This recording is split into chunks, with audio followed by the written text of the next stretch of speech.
Welcome, and you've come to a place beyond the noise.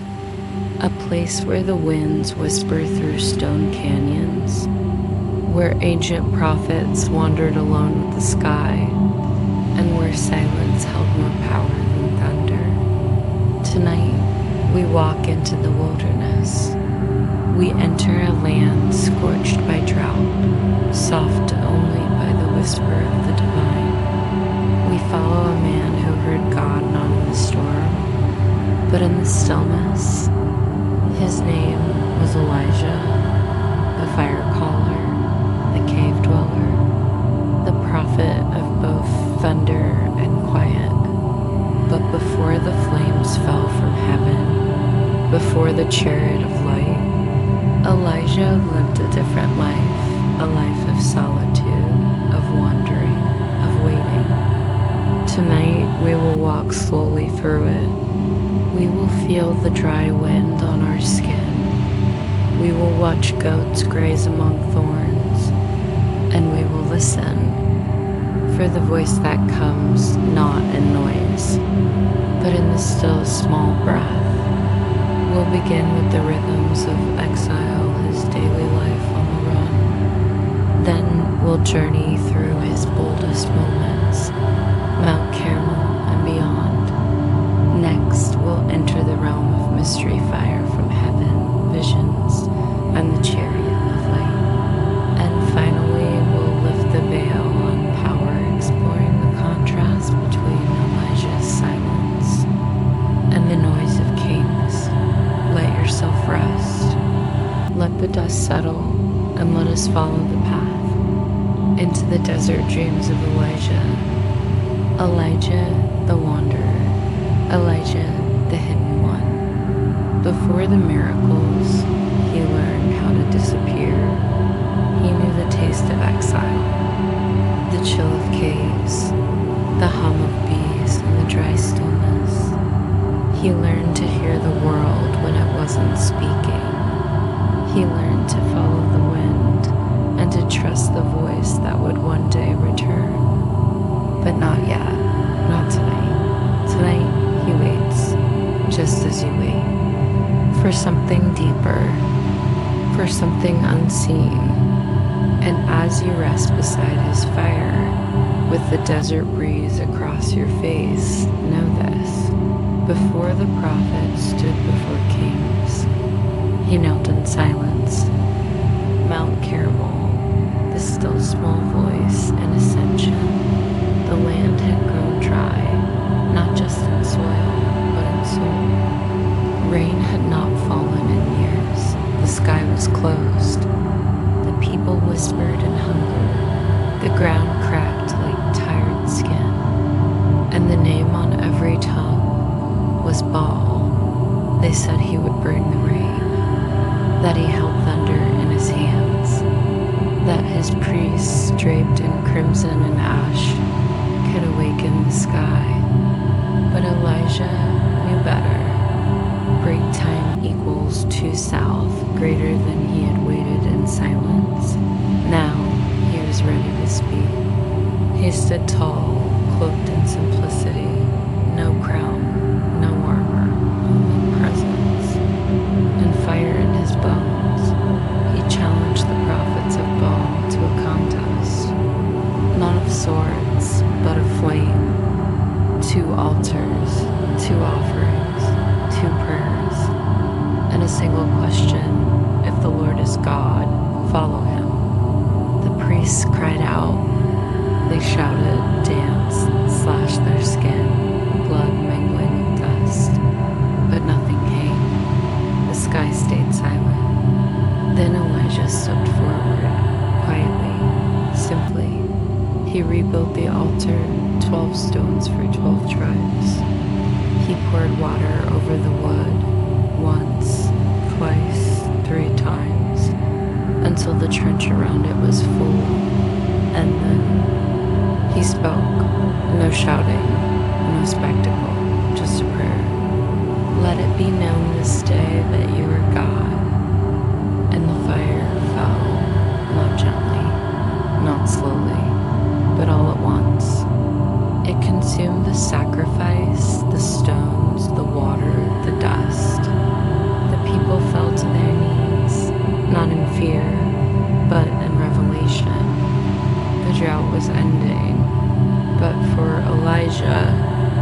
storm was just beginning. Break time equals 2 south. Queen Jezebel had heard. She was not moved. She was enraged. She swore to end him.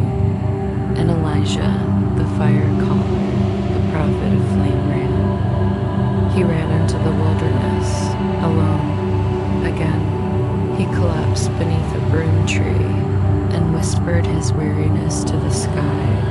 It is enough. Let me die. But God did not answer with death. Instead, he sent an angel, soft bread, cool water, a touch on the shoulder.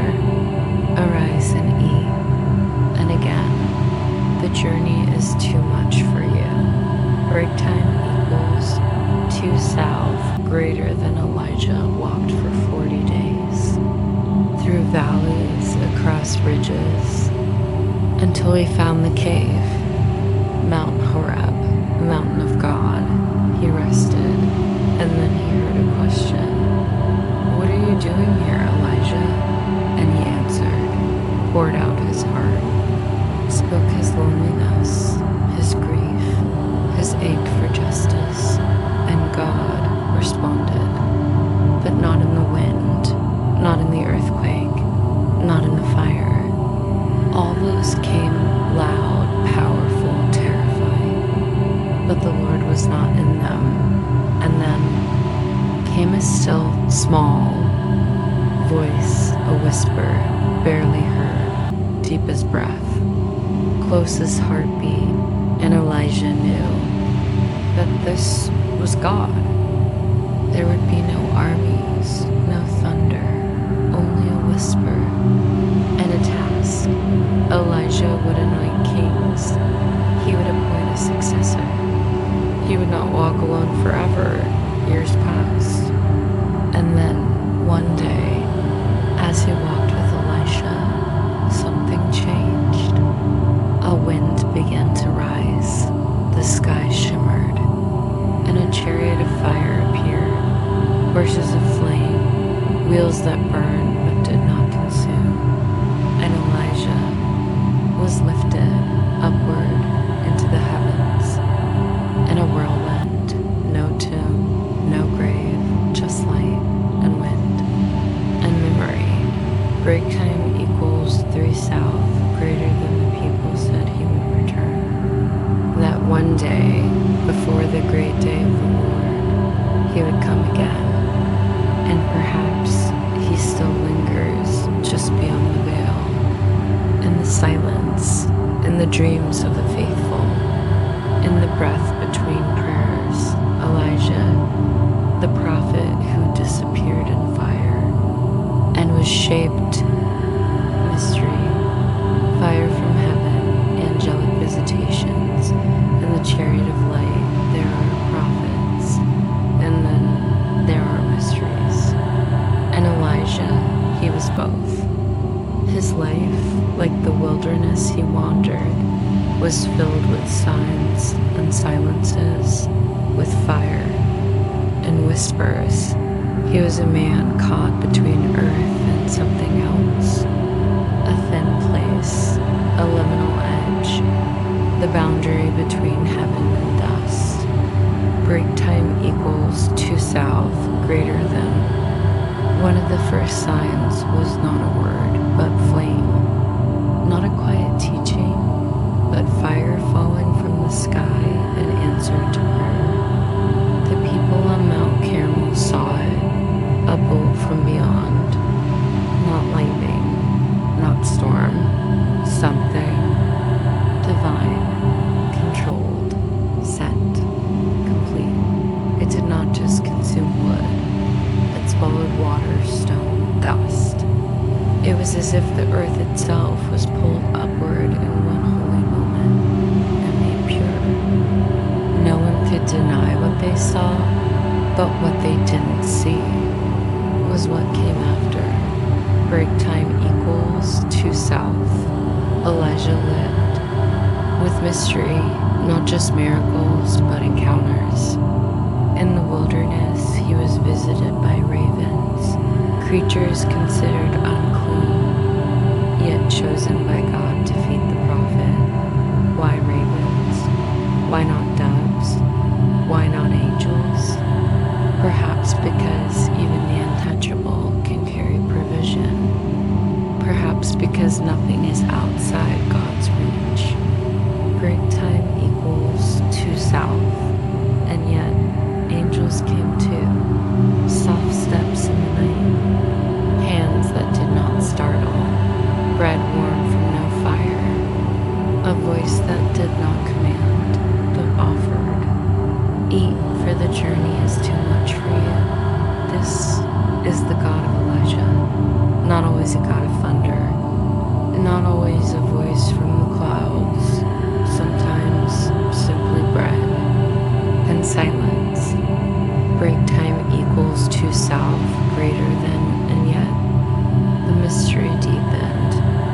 because Elijah's end was not an end. There was no grave, no stone to mark his name. There was only the wind. The scripture says, a chariot of fire appeared, drawn by horses of flame, and Elijah was taken up in a whirlwind. It is written plainly, without exaggeration, without explanation. No ladder, no wings, just wind and flame and the heavens. Opening. Elisha saw it and tore his clothes, not in fear, but in grief and awe. For how do you grieve a man who never died? How do you tell others what you saw, what you felt? Some say Elijah was taken like Enoch before him. Some say he walks still, that he will return again before the day of the Lord. But whatever the truth, his departure was not just about escape.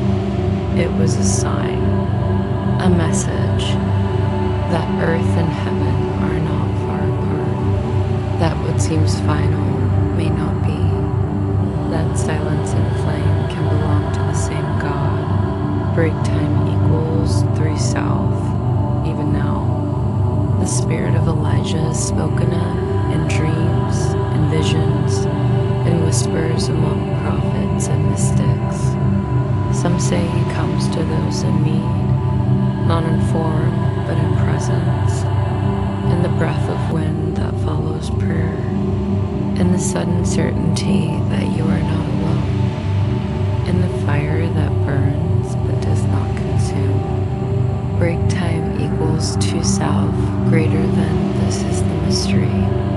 Elijah, the man of flame, who lived for silence, the man who ran from kings and was lifted to light, the man who fell under a tree asking for death and was taken without it. The chariot was not for glory, it was for completion. And even now, if you listen very softly, you may feel the echo of its wheels turning in the sky. Contrast King Ahab's court, Jezebel's influence and Baal worship. The palace was far from the wilderness. Its floors were smooth, its halls echoed with music and ambition, and its gods were many. This was not the world of prophets. This was the world of kings, and in its center sat Ahab, crowned in gold, wrapped in embroidered robes, served by 100 hands, fed with silver utensils and stories of conquest. But beneath the marble was wrought, not of stone, but of soul. Break time equals 2 south, greater than Ahab ruled Israel, but not alone. Beside him stood Jezebel, a queen not born of their land, but brought from Sidon. She did not speak the name of Yahweh. She spoke of Baal, of Asherah, of rain and fertility, and the power of carved wood and stone. And she did not whisper. She commanded. She had her own prophets, hundreds, fed at her table, honored in her courts, and she made it her mission to silence the others. The prophets of Yahweh were hunted, driven into caves, killed in secret, forgotten by the palace. Break time equals 2 south, greater than this. Was the world Elijah stood against, not just drought and hunger, but power without reverence, worship without truth, noise without wisdom. Ahab built altars, not to God, but to Baal. He let his people bow to storm gods while the skies remained dry. He traded faith for politics, conviction for control, and when Elijah spoke, it was not heard as prophecy, but as rebellion. Break time equals 2 south, greater than Elijah's world, was made of stone and silence,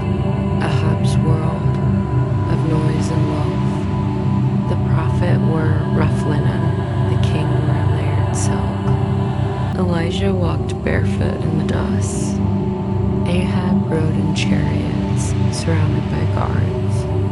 Jezebel painted her face, sat on thrones, and plotted the deaths of men who dared speak differently. And yet, she feared one man, the one who could not be bought, who answered to no court, whose power came not from politics, but from prayer. Even in his fleeing, Elijah's presence lingered in the halls of power. His words had weight, his absence was unnerving. And when he returned, it was not with an army. It was with a message. You have abandoned the commands of the Lord and followed the Baals. He was not afraid, because Elijah knew something the palace had forgotten. The rain did not come from idols. The fire did not fall for bribes. And the voice that moved the mountains spoke in whispers, not shouts. Break time equals 3 south, greater than, and so as the world of Ahab and Jezebel grew heavy with pride, Elijah stood as contrast. A reminder that holiness is not loud, that truth does not need a throne, and that sometimes the one in the cave has more power than the one on the throne. Break time equals 3 south, greater than tonight. You have walked in the dust of both worlds. You've felt the silence of the prophet and the clamor of kings. You've seen the fire fall from heaven and heard the stillness that followed. And now, as your breath softens and your mind settles, let the desert hold you, not the palace, not the crowd, but the quiet, where the voice still speaks. The prophet who listened, and now you've walked the dry paths, you've sat beside a low fire, listened for rain that never came, and followed a man who heard heaven not in thunder, but in stillness. Elijah, a name carved into mountains, a whisper carried on wind. He was never crowned, never rich, never praised by power, but he was heard by ravens, by widows, by angels, by God. Break time equals 2 south, greater than he ran, and rested. He burned and wept. He called down fire and curled beneath a tree. He was both flame and ash, boldness and breaking, lonely, but never truly alone. And maybe that's what makes his story so holy. It's not the chariot of fire that makes him unforgettable. It's the way he kept listening even when no one else did. Break time equals 2 south, greater than so tonight.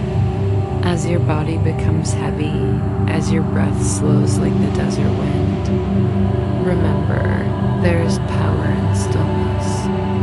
There is presence in exile. There is divinity in silence. And sometimes the voice you long to hear is already speaking softly within. Break time equals 2 south, greater than let the wilderness wrap around you like a cloak. Let the stars become your ceiling.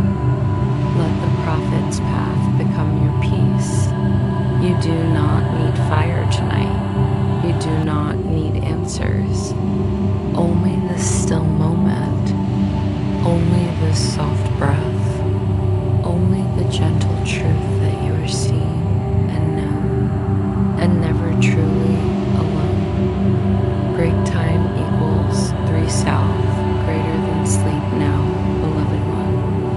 Sleep in the silence that even the fire could not burn